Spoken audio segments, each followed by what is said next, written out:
Ya Arhamar Rahimin, irhamna.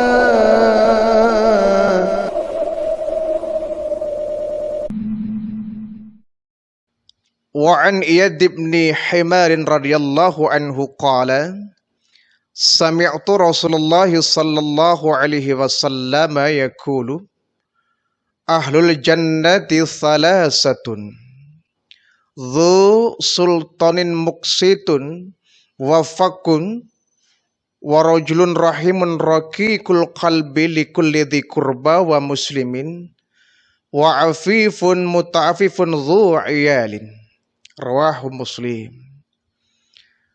Dari Riyad bin Himar radhiyallahu anhu, ia berkata, aku pernah mendengar Rasulullah sallallahu alaihi wasallam bersabda bahwa penghuni surga itu terdiri dari 3 golongan.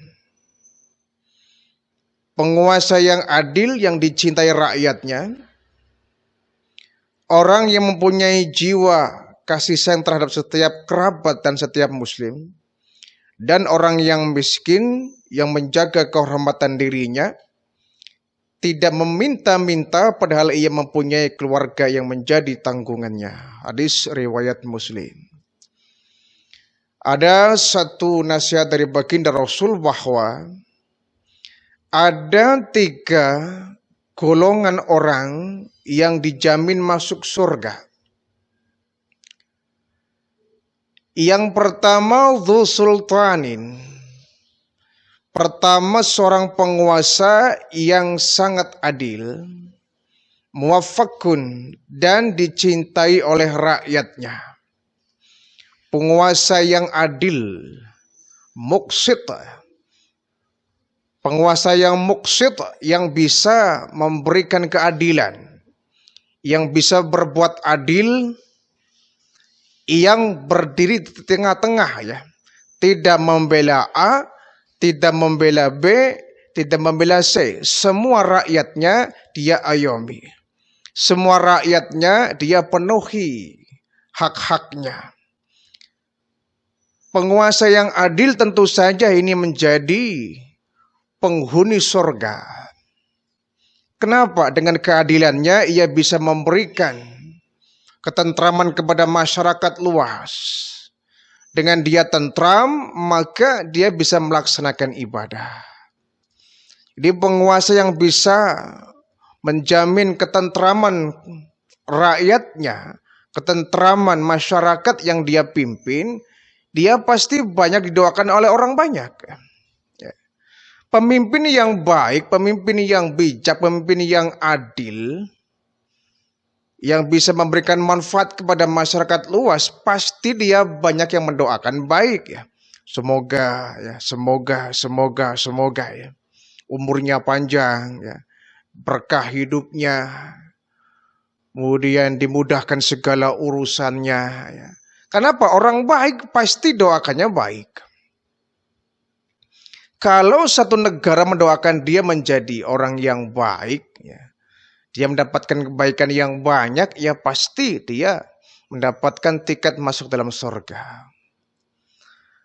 Namun sebaliknya, jika seorang pemimpin dia zalim, pemimpin yang dia semena-mena, pemimpin yang aji mumpung, ya, mumpung dia berkuasa kemudian berbuat seenaknya, apalagi membuat kebijakan-kebijakan dengan semaunya sendiri, tidak manfaat dan maslahat kepada umat, masyarakat dan rakyat banyak disengsarakan olehnya, ya tentu orang banyak yang mendoakan tidak baik. Alah, pemimpin kayak gini, ya, ngapain didukung, ya, ngapain kemudian didoakan baik, ya. Dia sudah banyak menyengsarakan rakyat. Ya, maka ada bahasa kemudian bahasa kualat, ya. Tuh akibatnya dia, ya, dusta kepada rakyatnya kemudian dia kualat. Itu bahasa orang kampung, ada bahasa kualat, ya. Artinya apa? Orang kalau menanam kebaikan dia akan berbuah dengan kebaikan. Orang menanam keburukan yang dia akan memanen keburukan pula. Kalau kita menjadi pemimpin bisa berbuat kebaikan, bisa berbuat ihsan, berbuat adil, ya, maka akan mendapatkan kita hasil dari keadilan yang kita tegakkan. Rakyat akan cinta kepada kita. Rakyat akan mendoakan kita doa yang baik-baik. Rakyat akan memberikan kita, ya, dukungan-dukungan yang baik, ya. Sehingga kemudian dia diberikan empati, simpati dari masyarakatnya. Dia gembira, rakyat ikut gembira. Dia bersedih, rakyat pun ikut berduka. Tapi kalau ada pemimpin yang dia zalim, biasanya dia gembira, rakyat sengsara. Giliran dia sengsara, rakyat tertawa gitu. Itu tanda-tanda dia nggak mampu untuk menjadi seorang pemimpin yang baik. Nah, pemimpin yang baik bisa tercermin ketika kita berjamaah, ya. Seorang imam, dia merupakan, ya, simbol dari pemimpin. Kalau kita makmum, wajib ikut imam apabila imamnya benar. Kalau imamnya salah, kita makmum wajib menegur imam. Ditegur tidak mau, ya kita memisahkan diri, tidak usah ikut berjamaah dengan dia yang dia salah. Gitu. Sebagai seorang imam, kita harus bijak ketika kita salah, ditegur oleh makmum, kita harus mau. Jangan sampai kita mentang-mentang kita ulama, kita alim, ya, lulusan dari Timur Tengah, ya. Oh, kita jadi imam salah kok nggak mau ditegur. Ya. Yang ditegur malah kita omongin, kamu tahu apa? Ya, saya lulusan Timur Tengah ini. Oh, ditegur malah nggak terima.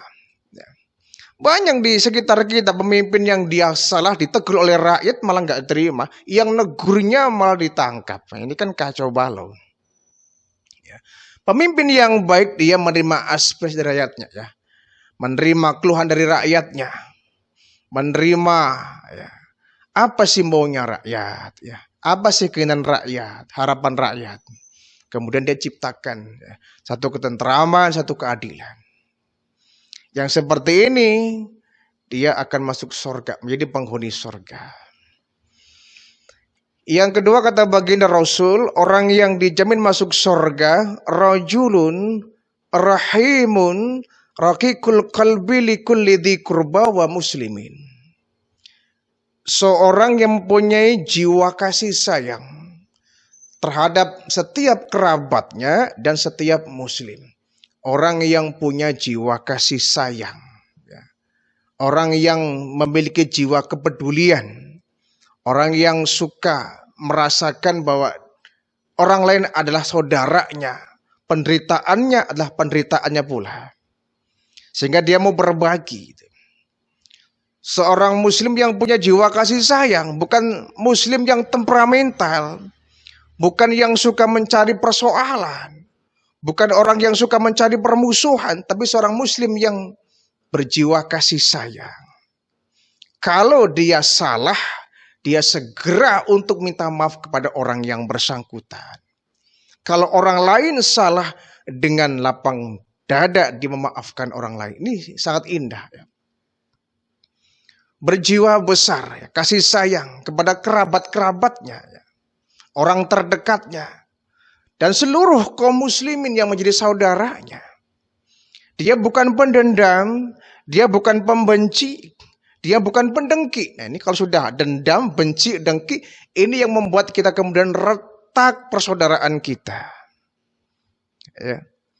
Hancur kerabat kita, kekerabatan kita.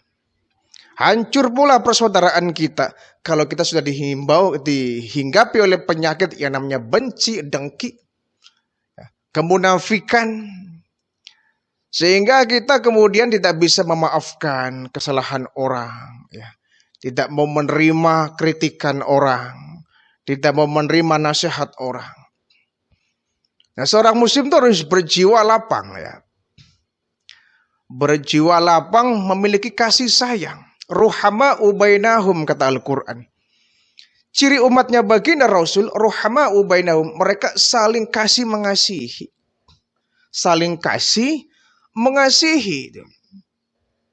Bukan saling sikut, bukan saling tendang, bukan saling fitnah, bukan saling caci maki, bukan saling menggunting dalam libatan yang akhirnya seperti api di dalam sekam.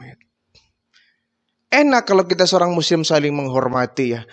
Bertetangga kita saling menghormati ya, saling menghargai, saling merasakan penderitaan ya, empati, simpati. Enak.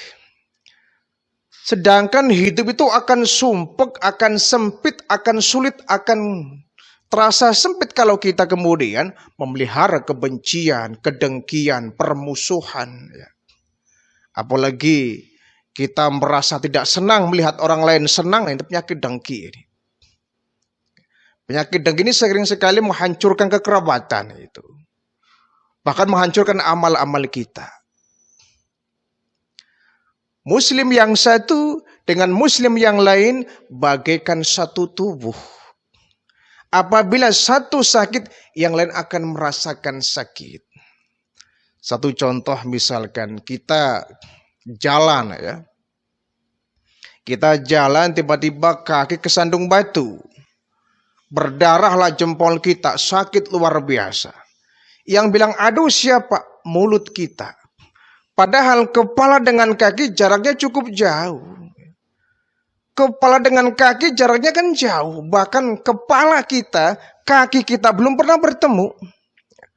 Belum pernah bertemu. Kalau tangan dengan tangan sering ketemu. Tangan dengan kepala sering ketemu. Tangan dengan kaki sering ketemu. Tapi kaki dengan kepala gak pernah bertemu. Tempatnya saling berjauhan. Tapi saling merasakan penderitaan.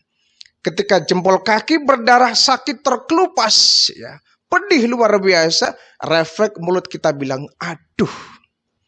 Yang sakit kaki, yang bilang aduh kepala. Ini merasakan penderitaan itu. Merasakan penderitaan. Tangan kanan kita gatal ya. Datang tangan kiri menggaruk-garuk ya, tanpa diminta. Giliran tangan kiri yang gatal, yang kanan datang menggaruk-garuk tanpa diminta itu. Kalau kedua-duanya gatal, saling garuk-garuk atau kanan dan kiri. Indah itu. Itulah seorang muslim ya. Penderitaannya menjadi penderitaan kita. Sehingga kita ketika di Palestina sana ya, saudara kita muslim yang di sana mendapatkan betapa beratnya cobaan yang dihadapi oleh saudara kita di sana. Minimal kita ikut merasakan dan berdoa. Semoga saudara kita di Palestina sana segera untuk dimerdekakan, diberikan kekuatan iman Islam, sehingga bisa menghadapi ujian yang begitu berat. Jadi seorang muslim yang berhati memiliki kasih sayang yang luas, inilah calon dari penghuni surga. Yang ketiga, orang yang dijamin masuk surga kata baginda Rasul, wa afifun muta'afifun dzul iyalin, yaitu seorang yang miskin yang menjaga kehormatan dirinya dan ia tidak meminta-minta padahal ia mempunyai keluarga yang menjadi tanggungannya. Subhanallah ya. Seorang muslim yang dia miskin, dia apa-apa, dia menderita tapi pantang meminta-minta. Padahal begitu banyak keluarga yang dia tanggung. Dia lebih baik bekerja keras ya. Peras keringat banting tulang. Pergi pagi pulang sore. Kepala jadi kaki, kaki jadi kepala demi untuk menghidupi keluarganya. Pantang dia untuk meminta-minta. Kenapa? Dia menjaga kehormatannya. Dia punya kehormatan yang dia jaga. Dia punya harga diri. Ya. Lebih baik saya bekerja keras, tangan terkelupas, kaki berdarah demi untuk mendapatkan uang yang halal daripada harus menghibah-hibah kepada orang, meminta-minta, mengharapkan belas kasihan, yang kemudian hancurlah martabat dan kehormatan saya. Hancurlah harga diri saya. Kita punya harga diri ya. Seorang muslim, seorang yang memiliki harga diri. Jangan sampai harga diri kita dijual begitu murah itu. Kita terkadang mohon maaf ya, mohon maaf. Kita sering sekali ketika membangun musola, membangun madrasah, membangun masjid, ya, kita mengabaikan harga diri. Di jalan kita membuat jaring, setiap orang lewat kita tariki, kita diminta sodakonya. Ini kan sebetulnya ini bisa menghancurkan harga diri kita sebagai seorang muslim. Ya. Coba yang lewat misalkan ada mereka non-muslim, melihat kita menadahkan tangan meminta untuk membuat masjid. Di mana letak harga diri kita? Sehingga saya pribadi kurang setuju ya kalau kemudian kita harus di tengah jalan meminta-minta orang yang lewat demi untuk membuat masjid, musola, madrasah. Adakah seorang muslim yang kaya? Tentu banyak. Ya. Seolah-olah kita tuh nggak memiliki kemampuan, kekuatan ekonomi. Sehingga kita seorang muslim harus bisa menguasai ekonomi dunia. Jangan sampai kita jadi pengekor ya.